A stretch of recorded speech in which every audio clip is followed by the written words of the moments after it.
Мақұлбектің қара аты. Мақанның атағын болыстықтан гөрі қара ат көбірек шығарса керек. Қара аттың даңқы алысқа кеткен, ерен жүйрік. Алдына қара салмаған, жүздеген шақырым жерден жеке дара жететін алмауыт тұлпар атанған ғой. Адамзат баласында қызғаныш деген қызыл ит бар. Ол сонау Адам ата мен Хауа ана заманнан бері қарай өмір сүріп келе жатса керек. Адам ата мен Хауа анадан Қабыл мен Абыл деген екі ұл туады. Олар ер жетеді. Қабыл егіншілікпен, бау-бақша өсірумен айналысады. Абыл мал асырайды.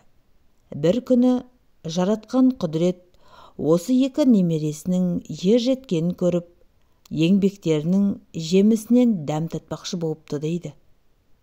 Қабыл жеміс жидегін алып барады.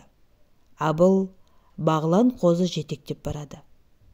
Құдіретті баба қозының етін сүйсініп жепті дейді.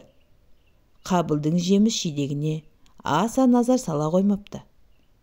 Абылды арқасынан қағып мақтапты. Қабыл ондай ықыластан құр қалса керек.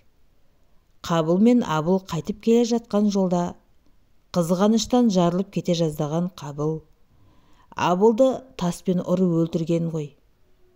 Әне, содан бері адамзат арасында қызғаныш деген қызыл ит пайда болған. Мақұлбектің қара атының даңқы алысқа кеткен естіген сайын азуы алты қарыс айбарлы Керімбай болыс сол жүйрікті қолға қалай түсірудің амалын ойлайды.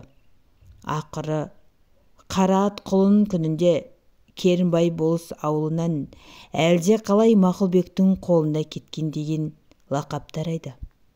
Керімбай болыс қол жинап барып, Мақұлбек болыстың қол аяғын байлап тастап, қара атты тартып әкетіпті. Бірақ Құдайдың құдіреті, қара ат әлдекім арбап қойғандай шабыстан қалып қояды. Қара атқа бола жауласқан екі бауыр бұл жалған дүниеден өтіп кетті. Екеуіне де опа бермеген қара аттың да сүйегі қурап қалды. Тірілерге олар туралы әлдегіндей әңгіме ғана қалды. Каналым ұнаса лайк басып пікір жаза отырыңыздар.